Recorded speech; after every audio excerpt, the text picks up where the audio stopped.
welcome to a very special live stream. We're on now. A very special live stream of The Rest is Classified. We're going to be talking about the nexus between Russia and Jeffrey Epstein. And longtime listeners to the pod will notice that Gordon Carrera has been deposed and replaced by John Sipher, an American. So this is an American takeover here, which I greatly appreciate. And before I fully introduce John to our listeners, I have to say, maybe we just lead with this, which is you play a particularly important role in the inception story around The Rest is Classified. And I actually think Gordon and I have talked about this a little bit on the main pod, but you, and just for those who have arrived for a Epstein Russia conversation, we are going to have that. But before we get into that, John, you connected me and Gordon back in the day. I think you were actually patient zero in connecting me to Gordon Carrera. And I should say also, lovely producer Becky is reminding me to say, welcome everybody to this live stream. We're very grateful that you are here. Thanks for joining us for this. It's going to be a lot of fun. No, I'm glad to be here. Thanks. Yeah, so John Sipher is a former CIA Senior Intelligence Service officer with 28 years of experience at the agency, leading clandestine operations worldwide. He's an expert on Russian intelligence, which is part of why he's here today. He was chief of station COS multiple times all over the world. He's also the co-founder of Spycraft Entertainment, a non-resident senior fellow at the Atlantic Council. He's co-host of the iHeart podcast Mission Implausible, which I've been on, and I was treated very shabbily, I will say, as an analyst. It was a trap, because John and I worked in different parts of the agency, and I think he and his co-host Jerry invited me onto the podcast purely for sport, to just bludgeon analysts for about an hour. It was you good should have fun. seen that coming, frankly. I was blinded by this invitation from case officers. I felt like I was being invited to be a fighter pilot too, but it just wasn't to be. John's commentary appears all over the place, and his insights on Russia, I have to say, have really shaped mine. And will be all over an upcoming series that we're doing for club members, looking at the connections between Russia and Donald Trump. So welcome, John. We are very excited to have you here today. I'm glad to be here as well, and I'll try not to attack you personally on your podcast. I know it's going to be hard. I know it's going to be hard. It's going to be hard. Well, I appreciate that. We'll see if you can actually hold your word on that. Ooh. I'm skeptical, given that we'll be spending maybe 30 to 45 minutes together. Well, then maybe we should just go after Gordon since he's not here. It'd be easier for both of us. It will, and frankly, good fun. So I think we should work that in as well. Well, so John, we're going to talk today about Russia, which is obviously right in your wheelhouse, and in particular, the kind of swirl of connections that Jeffrey Epstein seems to have with Russia and people who seem, on the face of it, to be affiliated with Russian intelligence. And I think, I should say for listeners to the pod, or just if you're joining us for the first time, Gordon and I did a 2-part series back in January that tried to make sense of the Epstein intelligence connections. And we primarily did that from the standpoint of evaluating his ties, or, sort of potential ties to Israel and to Mossad in particular. So we did 2 episodes on that in January. We are going to focus today on some of the new revelations that have come out that connect Epstein to Russia. And I think it's probably worth spending a few minutes just up top on what the latest dump of files from the DOJ actually show. And I think, John, jump in here, of course, but this, as you kind of tick through the facts, what seems to be the case kind of emerging from the files is that after Epstein's 2008 conviction, right, and this kind of somewhat, in retrospect, bizarre non-prosecution agreement that he strikes down in Florida, Epstein really seems to have viewed Russia as a way to revive his fortunes, and there's lots of contact in these files with Russians, right? He's sort of Epstein, obviously a consummate networker, and a lot of that networking is done with Russia. So when you kind of go through it, I mean, it is kind of an interesting role of connections, right? Because you've got things like he met regularly with Russia's representative to the UN between like 2006 and 2017, including arranging an internship for his son. In 2014, Epstein schedules meetings with a Russian deputy finance minister and the deputy head of Russia's central bank. And then, John, I'm curious for your take on this one, because one of the names that pops up over and over again in these files is Sergei Belyakov, who back in 2014, when Epstein seems to have gotten to know him, was a deputy minister of economic development. And the reports mention him attending something that is called the FSB Academy in a lot of the articles that have come out on this. Okay, but I mean, before we go further, what does that actually mean in the context of Russian intelligence? It's a little different than, going to the CIA training school or whatever, like you and I did, different parts of because essentially there's a whole environment around Russian intelligence. It's a much larger, from the Soviet days, you're talking hundreds of thousands of people working in this, and it was like its own world. So if you're in it, your children might then go to the FSB school because they're part of the FSB landscape or what have you. So it's possible to go to the FSB school and not go right into the FSB, but in general, what that means is you're being groomed, you're being trained to go into the Russian intelligence apparatus at some point. So it is worth, if you see someone that comes from that world, you have to realize they have those kind of connections. But frankly, with Russia, intelligence is like the main form of foreign policy. Like the intelligence services have been more powerful than the military. It's been the main sword and shield during the communist days. And so, even if someone like this didn't have a direct tie to Russian intelligence, everybody in that system has to funnel stuff into the Russian intelligence network. So it means something, but it's not everything. You still could be tied to Russian intelligence without being in touch with someone who went to the FSB Academy. And this will definitely be something that we talk about, I think, at length here, in a few minutes, because I know you've written a lot on this. The idea, we tend to have this view, I think, in the West of kind of, if you need to be an intelligence officer who's actually working for an intelligence agency, or you're sort of a recruited agent or asset of that intelligence service. The Russians don't, I think, to put it mildly, have a more complicated and more elastic view of those relationships, right? So Belyakov is someone who we shouldn't necessarily think of him as an FSB officer necessarily, but he's deeply connected to networks that are at minimum adjacent to the FSB, if not actually in it. And the FSB is the domestic internal service. It would be like the FBI on many heavy doses of steroids.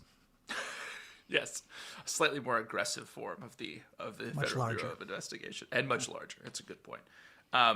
So, I mean, interestingly, some of these connections with Belyakov. So, Epstein, in one of these exchanges, actually looks for Belyakov's advice on what appears to be what Epstein thought of as a blackmail attempt by a Russian woman. I think it was against Leon Black, who is the founder of Apollo Global Management. And then Belyakov, in this case, comes back with some information on the woman, although it's kind of unclear how it was used. And there is this kind of this is another theme of these connections. There's this mutually beneficial arrangement, right? Because Belyakov actually helps Epstein arrange a 3-year multiple entry visa for use to go into Russia. And then Epstein seems to introduce Belyakov to people in his circle, which it seems from the email traffic, they were intending to connect him with people like Peter Thiel, one of the sort of PayPal co-founders, and then Reid Hoffman, who founded LinkedIn. And they also discussed ways of circumventing sanctions. One of the other weird connections here is that Epstein's assistant was Russian, which is kind of interesting, and had a U.S. visa thanks to a letter of recommendation from Belyakov. There's also, and I'm curious what you make of this, Epstein was trying to meet Vladimir Putin and Foreign Minister Sergei Lavrov of Russia, and also seemed to try to convince the Russians that he could somehow help them understand Donald Trump after the 2016 elections. I mean, what do you, and I guess maybe the final point before we get into some bigger questions is there is a really we should say, a very dark undercurrent that runs through the files, which shows how Epstein also saw Russia as a source, as a trafficking kind of, hub for, for his crimes, essentially. And there's a line in there about, he's at one point writes, Saudi has oil and Moscow has girls. And there's evidence in the emails that many of these Epstein victims came from Russia, came from Belarus, and that he seems to be using trafficking networks that are also used by Russian organized crime and intelligence, certainly. And very startlingly, I had just come across this while preparing for this episode. There was a Senate Finance Committee review of some Treasury Department files that had been collected on Epstein's financial records, and it shows that he had recorded thousands of transfers, totaling, it seems like, up to $1 billion in Russian, essentially going through Russian banks, many of which are now sanctioned. So with all of these connections, I mean, we have the kind of slightly clickbaity title for this live stream, which was Epstein a Russian spy? But I mean, how should we make sense of all of these different kind of weird Russia connections between, these FSB affiliated people, Russian banks, Russian citizens, and Jeffrey Epstein? Yeah, there's an overlap of, Russia is like this. There's an overlap of intelligence interests, crime, corruption, dirty dealing, people, with important people with money that they want to launder and those type of things. And so that's the thing, is pulling this all apart to see what it means. And so it could mean any and all of those things, just by the nature of the Russian system itself is a sort of a corrupt mafia-like system. It's run by a sort of an authoritarian leader, and then it has a very, very powerful worldwide intelligence service. So we can sort of parse as we go through what all those things mean. And there's a number of people who've come out. Christopher Steele, who wrote the famous Steele dossier, has been writing some articles saying it's clear that Epstein was a spy. I don't really believe it that way, and we can talk about that as we go through it. The Polish government has decided that they're going to dig into this because they think there's connections, that the Russians were using many of Epstein's senior people that he was either blackmailing or putting in compromising positions. And so yeah, it's worth paying attention to and worth talking and maybe put it in context. So I think it's a good that we're having this discussion. So before we get into some of the specific, I think issues around how the Russians might have seen him and what use he may have been to them, how should we think about, we teed this up earlier, how should we think about Russian intelligence and how it actually functions? Because I think the mental model, as we've discussed, for an intelligence service and its relationship to assets or agents that we have at the West it's not really useful in the Russian context, is it? Yeah, so bear with me a little bit here. So these Western figures like Epstein, and I think you're going to end up talking about Donald Trump too, they don't map neatly into sort of our classic Western model of spy handling. And so I'll talk a little bit about how the West looks at and uses its intelligence services and Russia might. But the first thing to understand is that since the Bolshevik era, the Russian intelligence security service have played a much larger role and much more important to the regime than they are in the West. So for an authoritarian government or a government that came from revolutionary roots, it's all about regime security rather than what we think of as national security, right? So the job of security services are to keep the leadership in power at any cost. So that means at home, they crush dissent. And then abroad, Russian intelligence, you're talking about a country with the economic size of Portugal that has probably more intelligence operatives overseas than we, the largest and richest country in the history of the world, have around the world.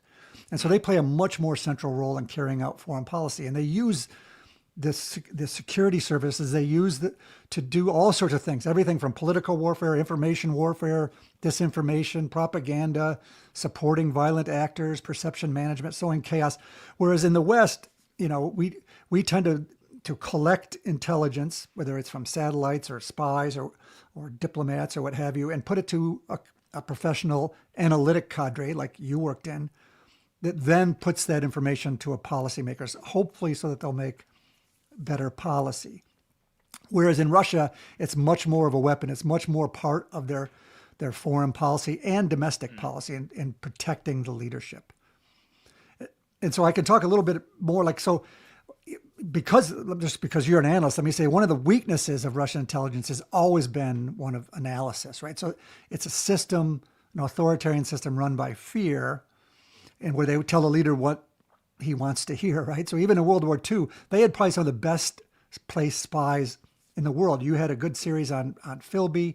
I don't know if you guys have done Richard Sorga yet, who essentially warned Stalin ahead of the Nazi invasion, and Stalin didn't want to hear it because he only wants to hear the things that he already believes, and I think we're seeing that here in the United States.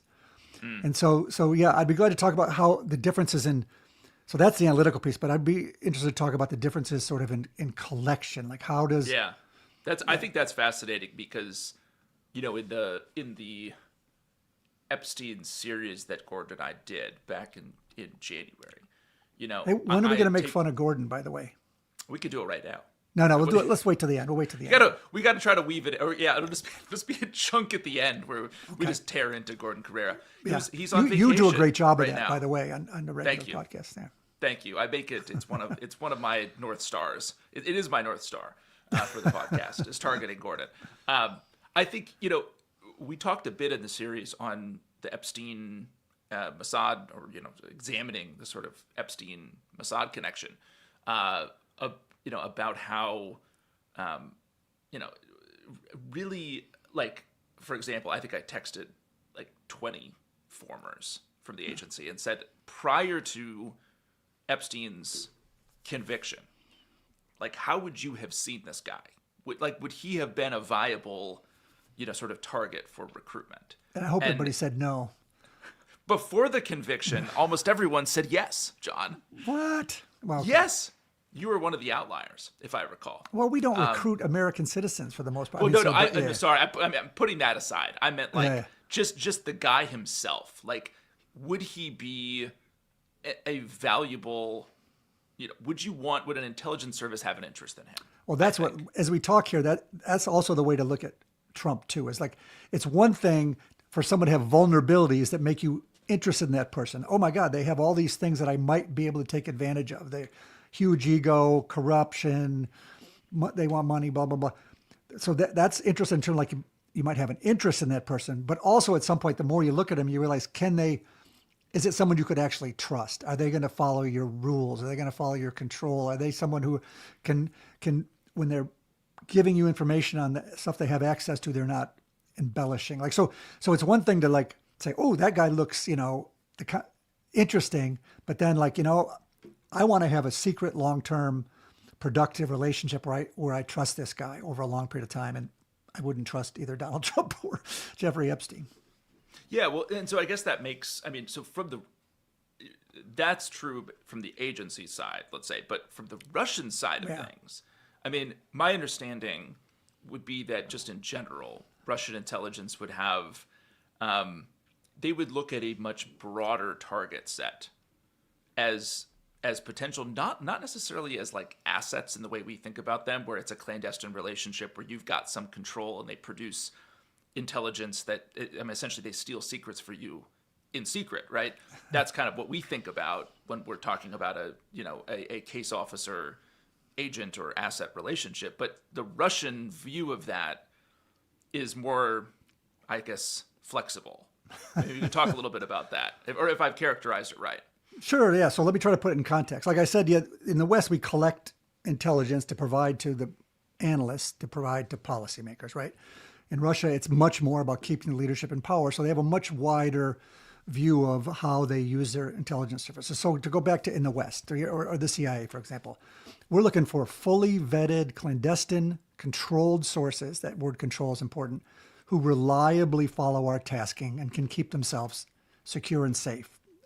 So in the U.S. model, that's a defining feature of agent handling is control. So case officers, that's what we were that ran spy networks. We really prize sources who can deliver unique, sensitive information, and they reliably follow direction, And so the relationship stays covert, secure, and productive. So we're looking for positive motivation. We want people who are doing this because it's in their personal interest and they want to keep it secure and safe, just like we do. The Russian approach, as you mentioned, being more elastic or expansive or nuanced, is they tend to, and this happened throughout the Soviet period just as well as now. So they draw value from a much wider range of individuals and groups that can benefit their interests, whether they operate as witting undercover spies or not. So they'll leverage everybody from recruited penetrations like we did to semi-witting intermediaries. If you remember during the Soviet time, there was that term fellow travelers. So it can be periodic enablers, it can be extremists, it can be fringe political actors, propagandists. So they would be interested in talking to journalists or people who may not even realize they're working for Russian intelligence, but they're helping them in some way. And I know you've talked about and you've used this in your podcast. There is a Russian term that they use called useful idiots, right? So they don't just need this super secret motivated person to work for them. They'll meet with a variety of people, some who are super secret spies and some who are, they can just get their propaganda message out. There's some people who are just, believe their bullshit and then regurgitate it. There's people who just are looking to make some money. We see all over Europe now, for example, they're putting these message boards out there to give people money to go do things like spray paint Nazi symbols on Jewish synagogues or to blow up, trains that are going to Ukraine, all these other kind of things. So they use a much wider group of people than we do. Yeah. And I guess, so that brings us then directly to the question of Epstein, which is if you put on, I think one of the things we should say is it seems quite unlikely that Epstein or anyone who was handling him or interacting with him from an intelligence service, if indeed that was happening, would have ever been doing this over his G vacation Gmail account, right? So we're right. Unlikely right. In many of the files that have come out to ever really be able to substantiate a connection with an intelligence service, because by definition, if we're going to see anything, it but like you said at the beginning, though, a separate channel, right? Yeah, but like you said at the beginning, they're willing to use other resources. So if you're the ambassador chirking at the UN, you will do what the Kremlin and the intelligence services want you to do. So if they say, "Hey, listen, you need to go out there and engage right. with this guy because he's doing things that benefit us," and put some information into his head or talk to him and see the kind of people he's in touch with because we want to know about that. So that's part of the sort of more nuanced thing is he's useful to them, even if he's not, meeting them on a street corner and following, your directions A, B, C, D. The dirty world of money and money laundering and girls and blackmail and, sleaze is something that they're really interested in. They want to know what these important people in the West are doing that's corrupt or criminal. Yeah. So Russian intel hat on, John, which I know you love to put that hat on, the fur, the dog fur Ushanka of Russian intelligence, which I believe you actually do possess a dog fur Ushanka. Which when I went to when I lived in Moscow, I remember going out to look at an election out in the middle of Siberia somewhere. It was very obviously the economic situation was quite bad, and people would literally these old people would stand on the street with their one or two possessions to sell. And this woman had this big, Russian shapka, big woolen. It was the winter hat, and it looked really warm. And I went up to her. I said, "Oh, yeah, that's nice. How much is it?" She goes, "Oh, this is top quality fur, dog fur." I'm like, "Oh, dog, okay." Yeah, so I had this big fur dog hat. So putting on the big fur dog hat of a Russian intelligence This might be a problem officer. for us on the pod, right? Yeah, exactly. Yeah. We're Epstein's bad enough, but that dog fur is... Yeah, exactly. We're going to add animal rights activists to the list of enemies on the podcast. But I guess the question is, Russian intel hat on. How would you view someone like Epstein? What is he useful for? Again, in theory, if you're a Russian intelligence officer, Jeffrey Epstein, what's he good for? Well, he's good for... He obviously is willing to engage with Russians, and that, for years that we all knew that Russia was involved in was a enemy of the United States or an antagonist, and they were involved in corruption and money laundering. And his comfort in dealing in that world, dealing in the dirty world, is one thing. As they learn about what he's doing in the United States and the people he's in touch with and how he's engaged in this sort of dirty business, that's important to them as well. And then there's probably practical things. One of the things he was doing for Bilyakov or for Churkin and these people, he's probably helping them understand the Western economic situation and financial markets and stuff, right? Because they're interested in laundering dirty money, of putting their money out. And, his, not father-in-law, but Ghislaine Maxwell's father, Robert Maxwell, this is the thing he did for the KGB as the Soviet Union was falling apart. The KGB are the ones that ran the dirty money in the banks in the West for their spy cases. So when the Soviet Union fell apart, the KGB was the place that had the money and had the Western money. And people like Robert Maxwell helped them protect that money and keep it and invest it and launder it and do all those kind of things. And in some ways, they probably were looking at Epstein probably in a more sophisticated way now that they're used to dealing with Western bankers and lawyers and things. So he's of use to them on a variety of levels, and they're of use to him as well because that's where he got girls. That's where they can help him on criminal things. He can hide some of the stuff he's doing. He worked with Russian banks to get money. So they're benefiting each other, and so the Russians don't need to see this as like a secret person in the White House, but it's someone who's benefiting Russian interests, Kremlin interests. Yeah. One of the more, I guess, kind of, I thought somewhat shocking reports was there's a report in the recent dump, I believe, that's from an FBI confidential informant that claims that Epstein acted as Vladimir Putin's money manager, which seems on the face of it kind of absurd, but then you start talking about the Epstein's comfort dealing in this kind of pretty shadowy world of money laundering and kind of semi-illicit and illicit banking. I guess, is it possible that he's handling Russian money, or what do you make of that claim? I think it's possible he's handling Russian money. The notion that he's Putin's banker, I find sort of silly. Putin's maybe the richest man in the world. He can buy and sell 20, 30, 40 Jeffrey Epsteins every day. But as an intelligence officer, playing to someone's ego is I'm sure someone's like, we really, your advice on how to avoid sanctions and how to protect money, Vladimir Putin's very interested in that. He, if you can give us this banking advice, I can imagine the Russians very easily playing to his ego and maybe someone around him or him thinking that one way to look at him is Putin's banker. I don't think that's real. And who knows, that's part of the problem with a dump like this is there's all these random pieces of information that you can run with and create separate conspiracy theories. So it's certainly true that he's dealing in this dirty world of banking, finance, and Russian money. But is he Putin's banker? Nah, I don't buy it. Yeah. Do you think, and we'll label this very clearly as speculation, but do you, again, with that Russian intelligence officer hat on, it strikes me, if I put on the dog for Ushanka, that it would almost be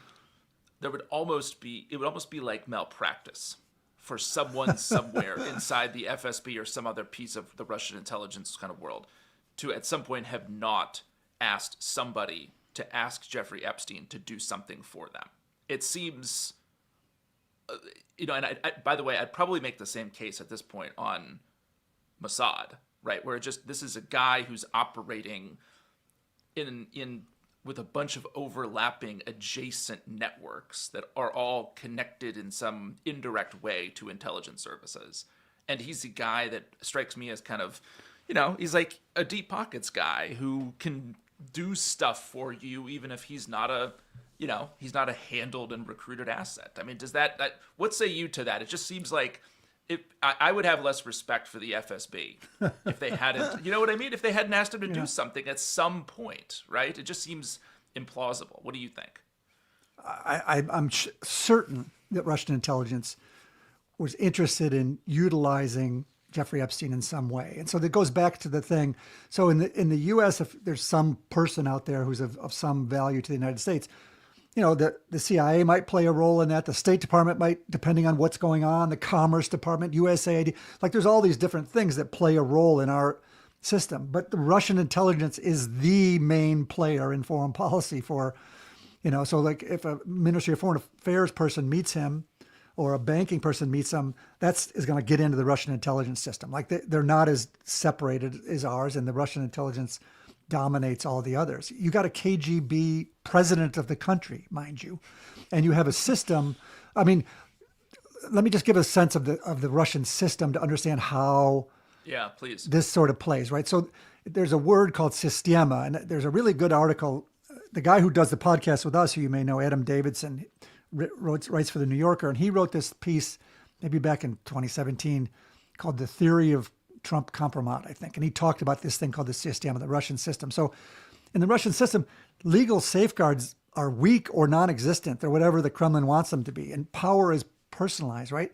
So all elites and intermediaries, everybody behaves like they're under constant threat of personal, political, or financial exposure. So like the whole system is this informal, corruption-based hierarchy structured around who holds kompromat on whom. So think of it more like a mafia system, right? Where power and money and who has the goods on everybody else, right? So stability in that system, such as it is, rests on the dependency and fear, right? So everybody's complicit.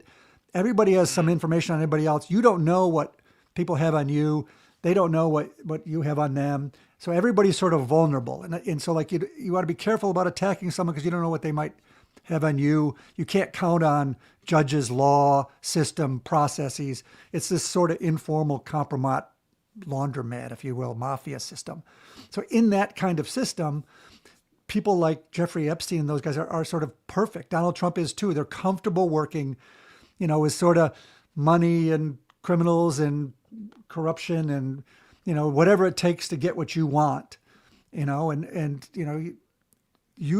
people might use kompromat against you, but they might hold it and never use it. It's more subtle and vice versa. So you have to understand that system before you understand how someone might look at somebody like Jeffrey Epstein.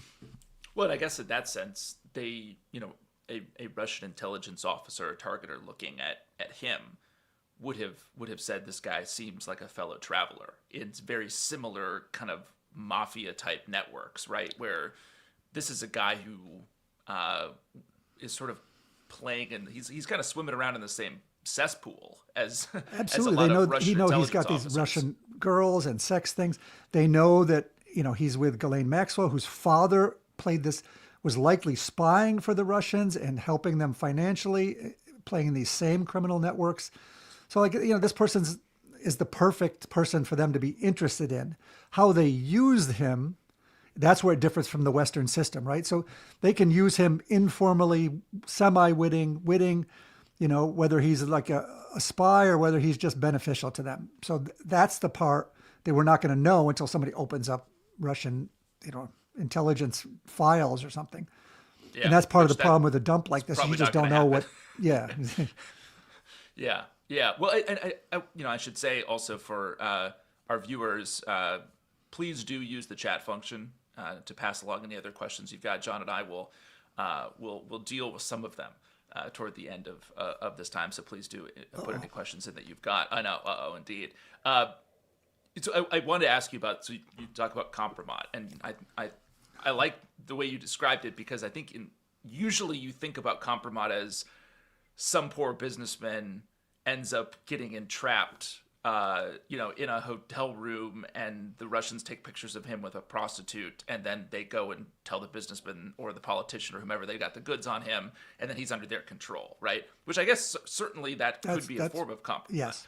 But the way you described it is much more subtle and kind of systemic, right? And I think really, maybe the heart of some of these theories around Epstein's connection to the intelligence world, be it Russia or Mossad, are that he was running a kind of kompromat in factory, right? And it's this nexus of the intelligence world with his criminality and him using, video, photos, his own knowledge of what his associates have done on his island or at his, penthouse in Manhattan, and then being able to use that to benefit, in this case, Moscow, right?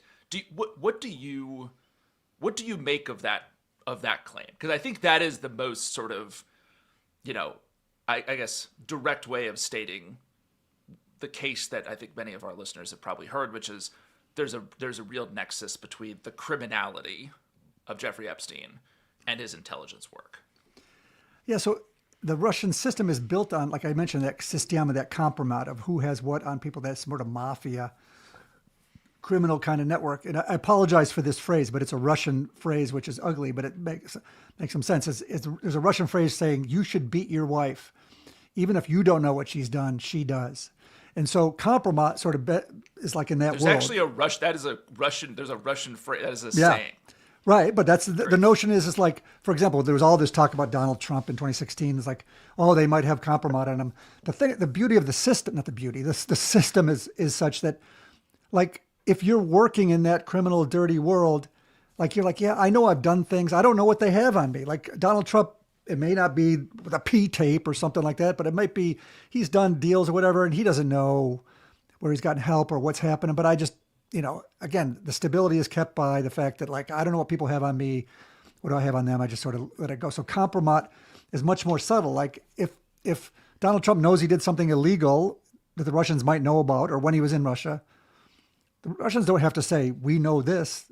You already know it, right? So you're like, okay, I just, I'm not going to mess with you because, yeah, you may know or have this other stuff you could use against me. So it's that informal criminal sort of view of things. And so their interest in Jeffrey Epstein is, number one, he's shown he's willing to play in that world of sort of criminality and girls and stuff.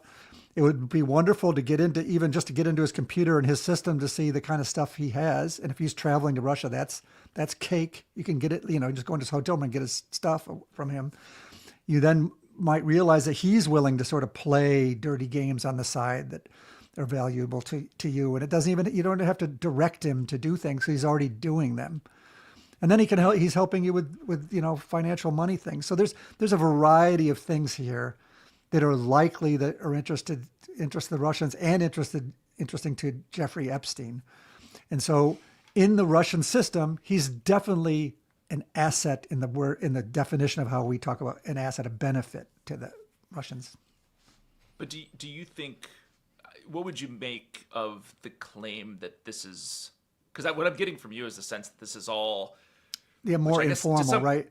Yeah, it's more informal, which makes the answer less satisfying. Sort of less satisfying, is because you want the centralized, like, FSB guy goes to Jeffrey Epstein and says, we have an idea for a massive blackmail operation that you will be the centerpiece of, and we will be collecting everything from it, and then using that intentionally to gain control over a large number of elite scientists and business people and politicians in the U.S. and elsewhere. I think that's kind of the cartoonish world that maybe it'd just be easier to understand, I think, if that were the case. But what I'm hearing you say is that's probably not the best lens to, through which to view Epstein's. Yeah, I don't think they need to. I think they benefit without having to do that. So the Russian system, like, you got some people that are just spouting your nonsense. They don't know any better on social media. They got some people that you're putting crap out there and they're just buying it and they're spreading it. That's good for you.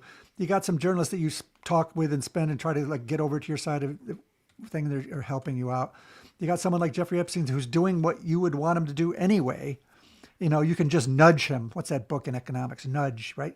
You don't need to, say, okay, here's the deal. Sit down. You're going to do this, this, this, and I'm going to give you that. I mean, it's sort of implied, criminals and mafia people understand this implied world. It's certainly possible. And some people have, there's that French historian woman who wrote a big article. Her last name's Tom, I think, but, and Christopher Steele and the polls are looking at, it suggests there might be an explicit thing here. But as far as I've seen from the dump, and frankly, I haven't read 3 million pages of whatever there is that, that he would, and I suspect there won't be a smoking gun of, he specifically did this at their tasking, blah, blah, blah. But what I'm trying to say is it doesn't matter. He's doing stuff that's in their interest and anyway. So And that's the same argument with Donald Trump is right. He doesn't have to meet on the street corner and get a piece of paper that says you got to do A, B, C, and D, or we're going to do this to you. It's like he already gets it, and he's already benefiting them in all sorts of positive ways for them. No reason to push them and have them say no. Right. And to the point you raised earlier, but we didn't fully kind of flesh it out. I take it your view of Jeffrey Epstein as kind of a target to be an asset in a kind of controlled, secretive way. That feels hard, given his personality and who he is. Like, you wouldn't, with your case officer sort of brain on, you would not look at him as, oh, I want to recruit Epstein and run him secretly and have a combo plan where we communicate with each other secretly and he responds to tasking. Like, that's not. The Russians they don't need to, and it'd be hard given who he is, I guess. They don't need to, and yeah, like in our world, yeah, you want someone who's doing something. They're motivated to do it. They know why they're doing it. Whether it's they need money, they need something for their kids, they hate their boss, they want to work with the United States to reform their system, something like that. So a spy who's working for me or when I was in CIA is they're working positive. That's why we don't use people always talk CIA use blackmail. We never blackmail because you want sources who want to work with you. If you blackmail people or use sex or something like that with them, they're going to look to get out of it. They're going to look to screw you at the first chance they get. We want people who know what they're doing, willing to do it for a long period of time, follow our direction, and give us stuff that is the specific access they have, and we can sort of trust what they're giving us and can check it out. Whereas you look at Jeffrey Epstein, there's a Russian intelligence officer might say, oh, this guy looks really good to recruit. And the more you learn about him, you're like, he's a little too sleazy. Like he's constantly playing everybody against everybody, which means he'll probably play us if I try to say, you give me this, I'll give you this money. I think it's better to keep him as an informal person who's benefiting you than trying to control him because it probably actually would make it harder and worse for you in the process. Yeah. I did want to ask you about your thoughts on the actual dump of files itself. And I guess what do you think about the way that the information came out? And then I guess my second question is, given that you as an intelligence officer spent a lot of time dealing in a world of incomplete and fragmentary information, how should people actually view the files themselves and the information that's come out? Like, what's the way to think about it? Yeah, I think it's worth having that discussion. So like you mentioned the podcast that you came on, we have a podcast called Mission Implausible that talks about conspiracy theories. And we recently did a series on the JFK assassination, right? Yeah. And so, a mass release turns what otherwise would be investigatory material with a professional investigative agency and a Justice Department into a public scavenger hunt, right? So the more we get publicly, the more we insist that we need, and we're never satisfied. It just fits into more and more conspiracy theories, and I need more and more. So Donald Trump just released all of the CIA files on JFK. We've had like 50 years of JFK nonstop books, podcasts, movies. There's all these crazy things happening. So now it's all out there, and it did nothing.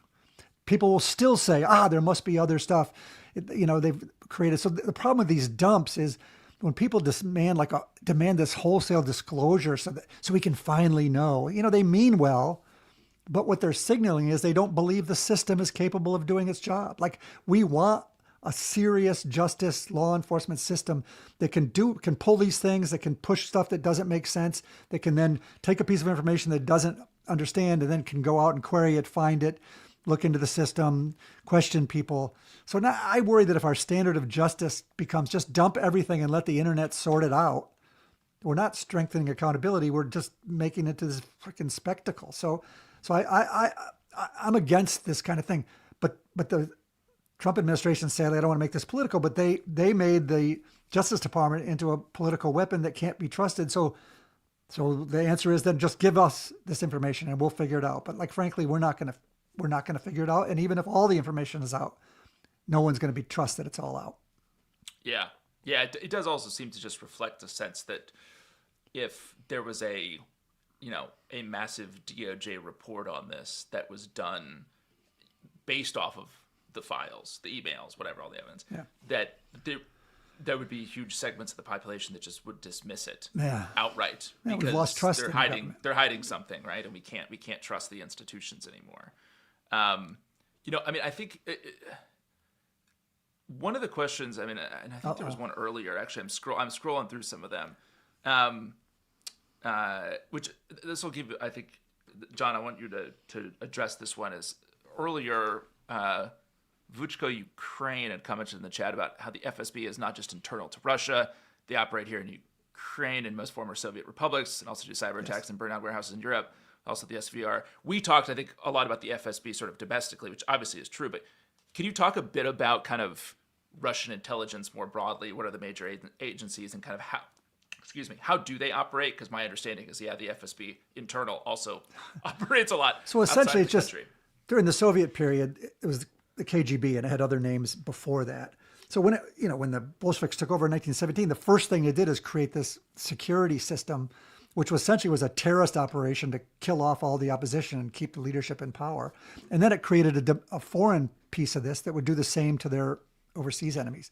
And it grew and grew and grew. So the Russian KGB, the security services, you're talking like 600, 700,000 people, like massive compared to like the U.S. security and intelligence system. So when the Soviet Union broke up, it took those pieces of the KGB and made them into separate organizations.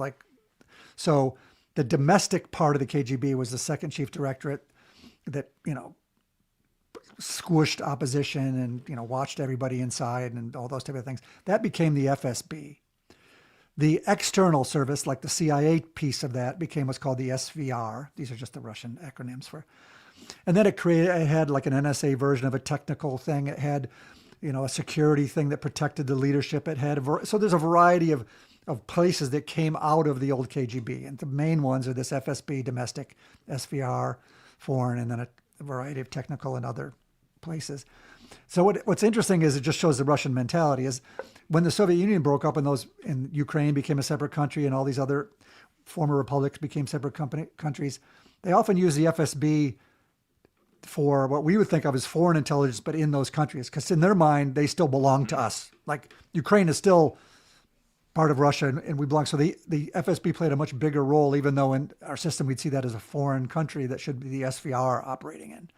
So, and the FSB is far larger, more powerful because it's the thing that's closest to Putin and protecting his regime. And he was the director of the FSB before he became president.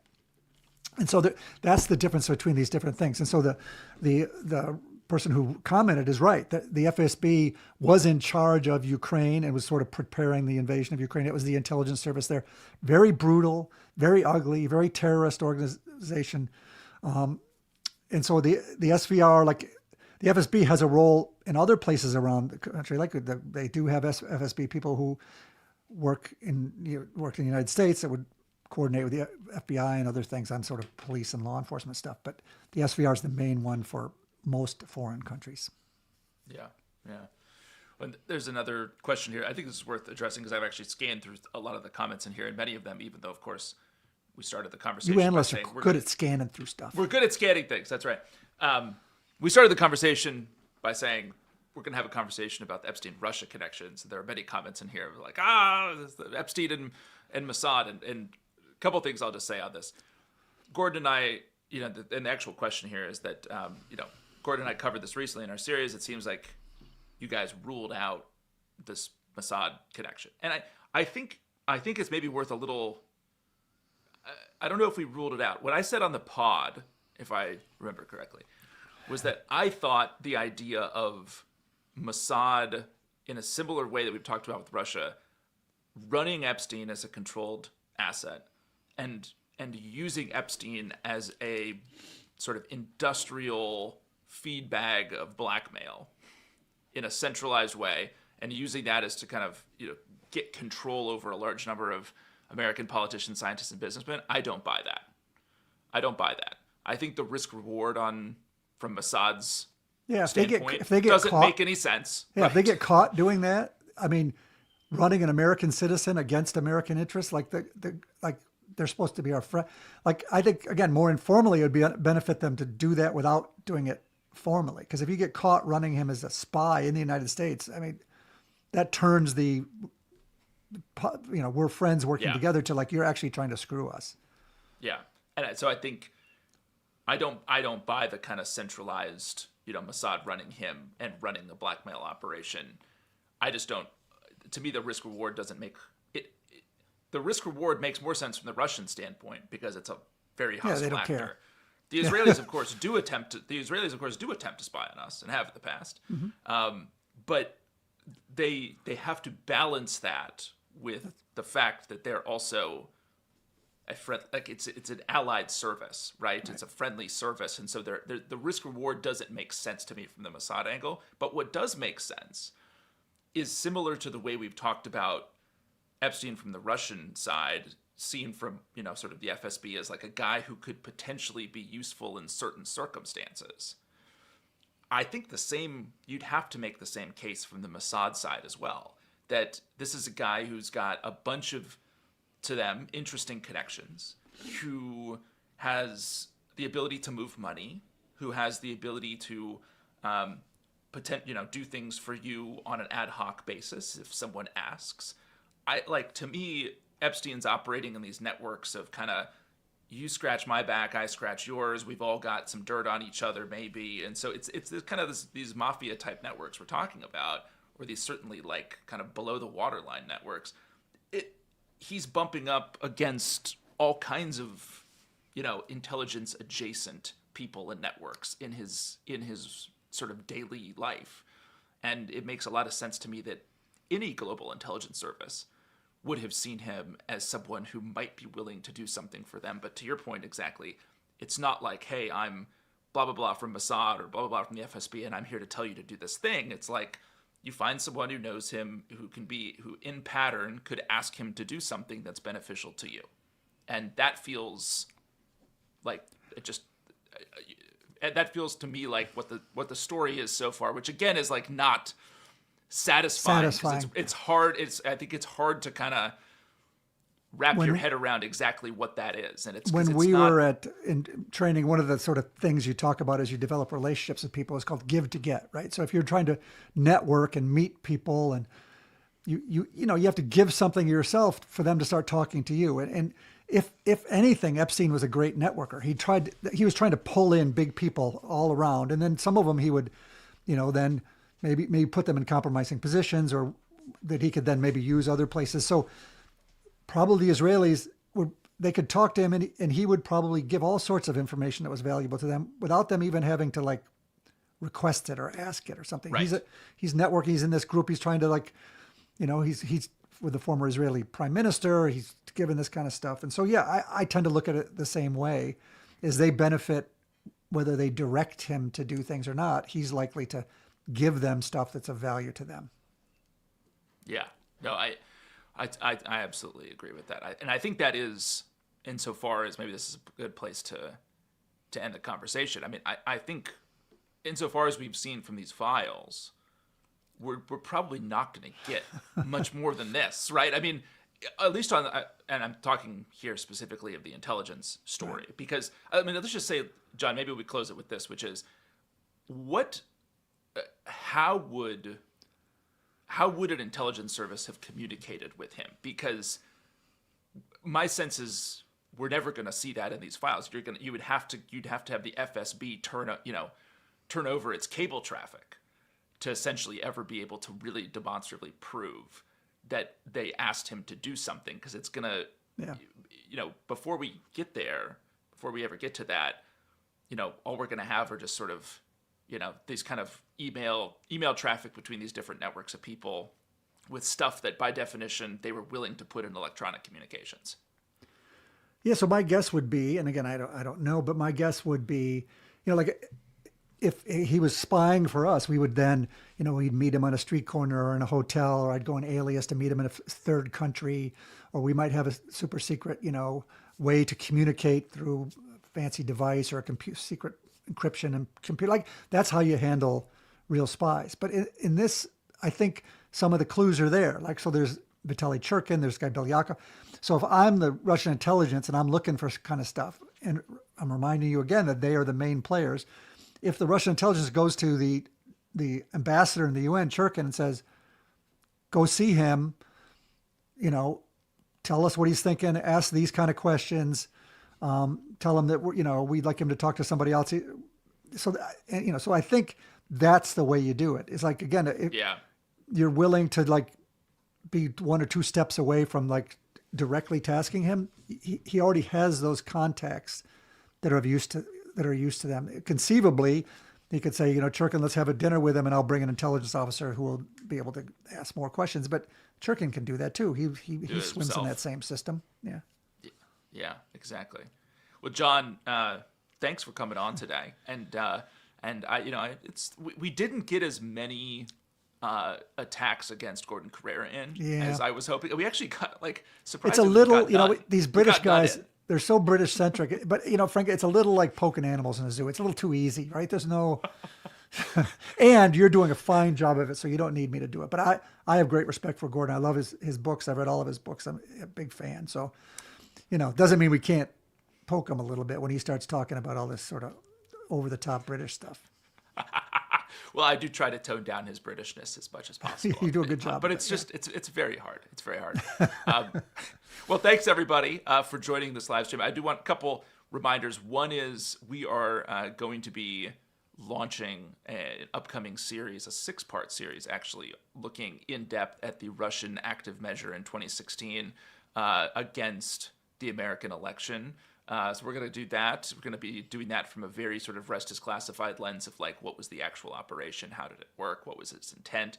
Going deep, John, into topics that you know a great deal about, which is sort of Russian active measures and disinformation operations and subversion. And we're also pairing that with a series for our club members on the side, looking at, John, as we were talking a bit, looking at this Trump-Russia nexus and trying to make sense of the sort of bizarre connections between Donald Trump and Russia. So we'll have that for our club members. And a reminder, of course, you can join the Declassified Club and should join the Declassified Club at therestisclassified.com to get access to all of that wonderful bonus content. But John, it has been a real pleasure, and thanks for joining me today for this live stream. Always my pleasure. Thanks so much. You guys do a great job. Thanks, John. Bye, everybody.